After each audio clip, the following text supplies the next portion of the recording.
All wet and sweaty. How I like my women. Hey!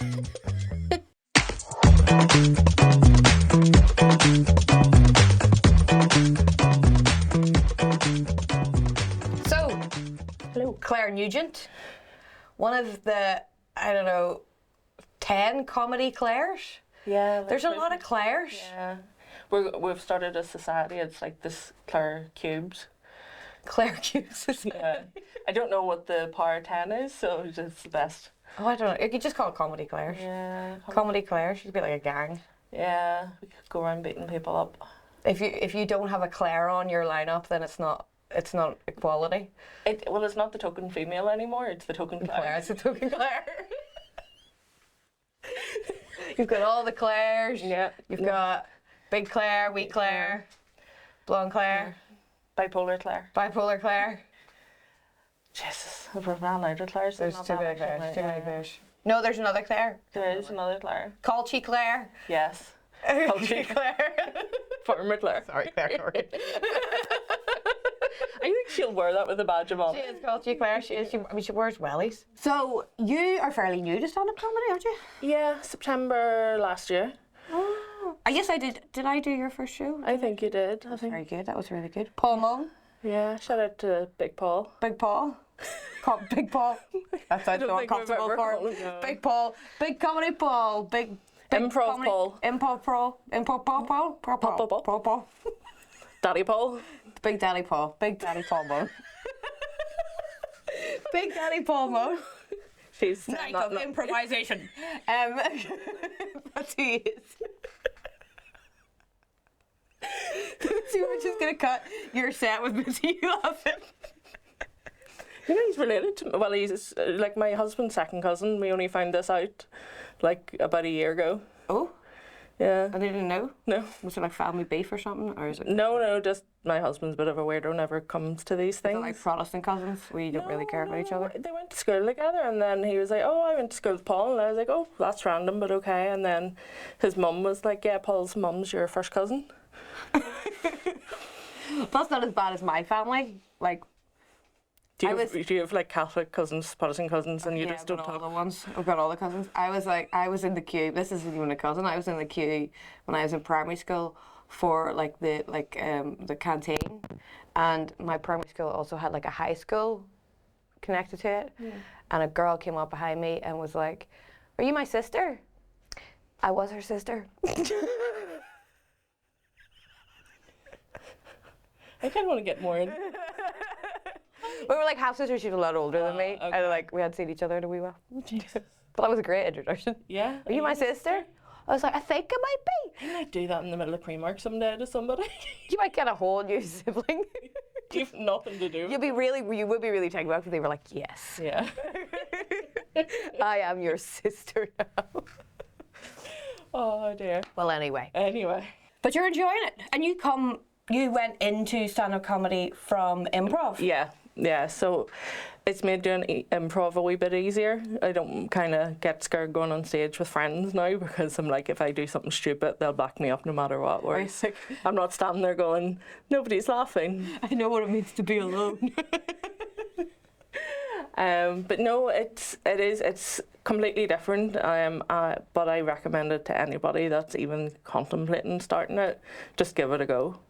I'm always like that with people as well. What people say about it, I'm like, dude, go on ahead, go on. Like- I don't think about the fact that they're probably all better than us. My friend Gemma was at a best of three. It was actually a Pride, and Luke had a dropout, and I was like, because she had done Paul's course as well, but she had never done a show. She couldn't do it. So I was like, look, do you need somebody? And he was like, yeah. And I was like, Gemma. And she got up and done it, and she's done. Remember, dude, she was good. Yeah. I didn't realise that was the first ever one. That was her first ever one. good. So good. I'm that friend that'll literally just put you on the spot and say go up and do it. So, in terms of your material, like, where do you get your ideas from? Mostly just real life frustrations, my husband, my friends, just random things that like we talk about. I have a couple of friends that are over in England, and we'd be we played Mario Kart and all, you know, really adult stuff. And I was talking about going over to London and this handbag, you know, my handbag bit. Nice. Like, that was literally from a conversation I had with my friends. And then I was like, oh, that's kind of funny. And then kind of wrote it down. And, like, my phone's just full of, like, wee bits. And, like, maybe 1 or 2 words. And then I'm trying to remember what the 1 or 2 words are relate to. I'm, like, going, why did I think that was funny? Well, that's true. I do that as well, where you like have like a find just like a poster that just says bees. Yeah, and you're like, exactly. Bees. Exactly. So that's mostly it. And then I think I try to kind of have a bit of a message behind it as well. You know what I mean? Because you can be funny for the sake of being funny. You can say bad words for the sake of saying bad words.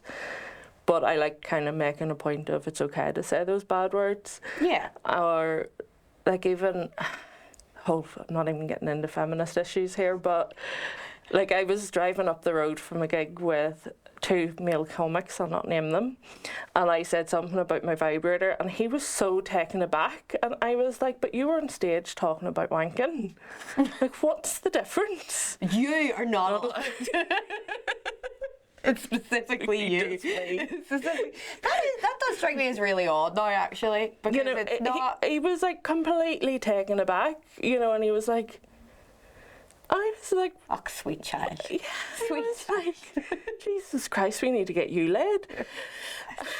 Sweet child. Well, it's not that unusual, really, anymore. I don't think. No, but like, People have jokes like that all the but time. it was just, you know, for men, that's the thing. There's so much that men get away with a lot more. Yeah, I do think that's true.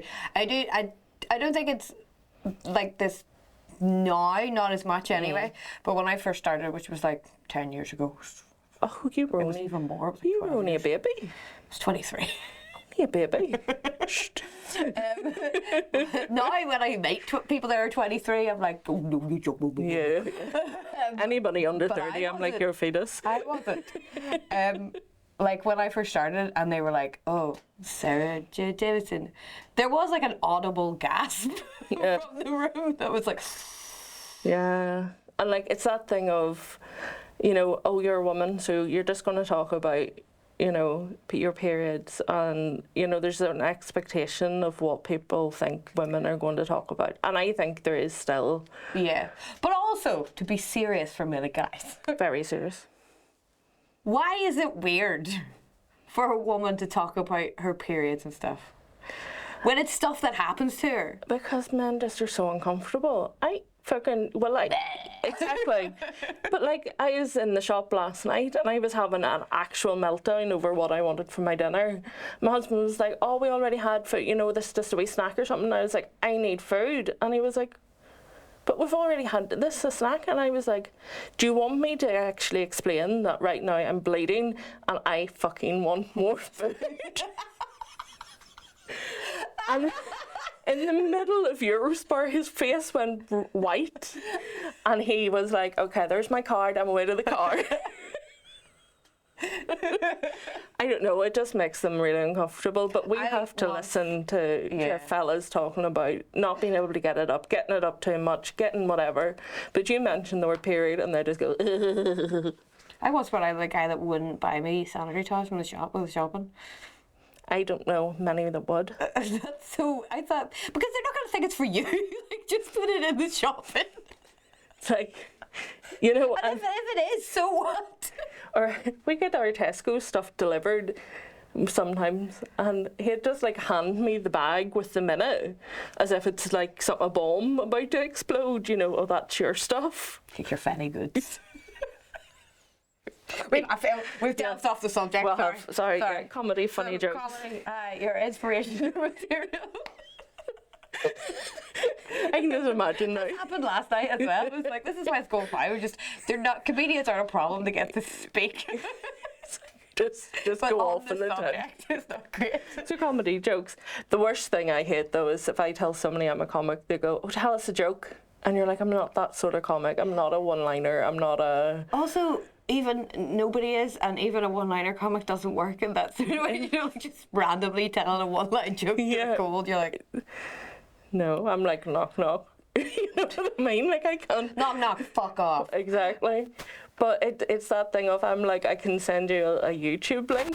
You can watch some of my stuff. Like I can't. Better. I never even thought about that. Because I'm like, even sitting here, I'm going, what's my set about again? You know what I mean? Because you're like, I'm not in that mode.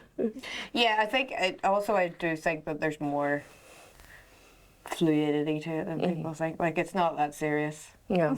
And when it is, if it is that serious, you've lost it, man. Yeah, no, definitely. And like, I'm not one for like writing stuff in my hand or having it in the back of my hand, all that stuff. But that's more just, well, first of all, Big Daddy Paul taught us not to do that. Paul. I'm never going to live that down, am I? And but also, like, if I forget a wee bit, I'll put something else in there. I can improvise.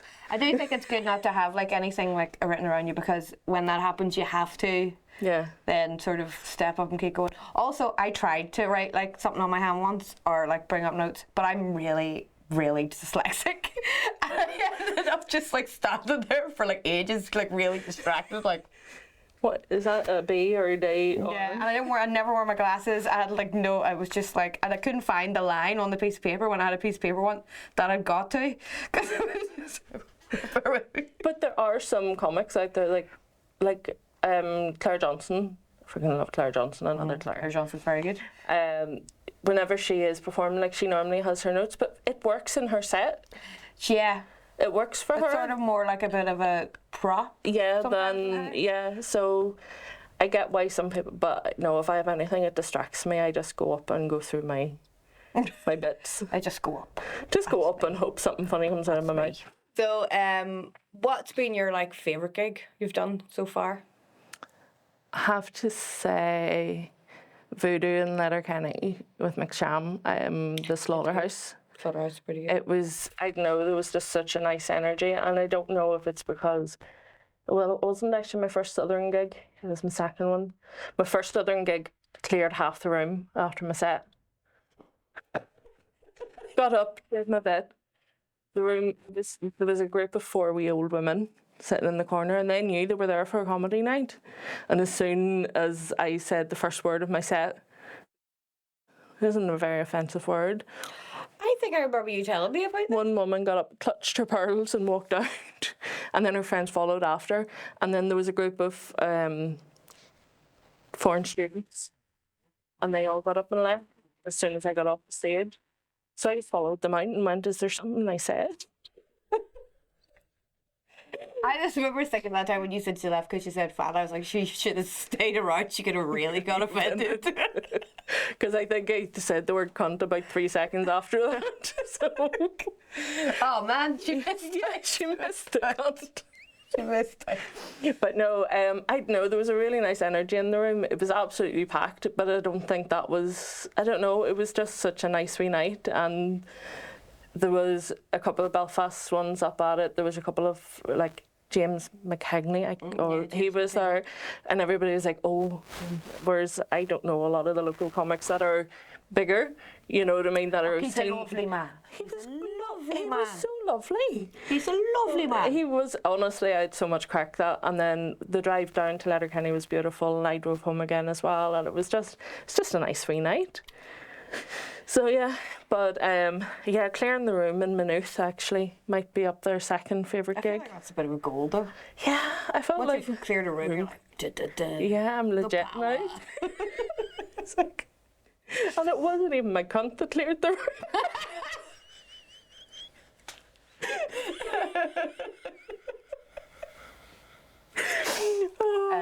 Headliner on my tombstone. Well, you've done a lot of stuff in the accidental. You used to do the improv and things. Yeah, I did up until recently all my improv, and then did my first ever stand up, which was a great show. Yeah, that was one of the best like shows of like I've ever seen of like new comedians doing stand up. Because usually, if someone says, "Do you want to do comedy at a new comedians night?" I'd be like, "Yeah." Oh God. Yeah. But yous were all so good. And then Adam was really annoyed about it because he was like, well, yeah, gonna have to kill off some of these guys. And the fun thing is, most of us are still going, you know, most of us have kept it up as well. And anybody that hasn't, there's a few that haven't, but, you know, that's just personal circumstances, but we're always like, you know, come on, you have to get back into it again because they were so good as well. Yeah. So we're trying to inject a bit of the improv community togetherness into the stand-up world. Okay. So that's why the likes of the Sing On group was set up, the writers' room. You know, that's why that was set up, because it was like, because we went from having our classes with Paul and having writing and like being able to bounce ideas off each other to not having that. So we were like, we like that. So then it was set up, and then it's just kind of ran. So I suppose it's like you get all those things together: writing, comedy, the improv, are all sort of lending themselves to one thing. Oh, Yeah. that's lovely. It was quite nice.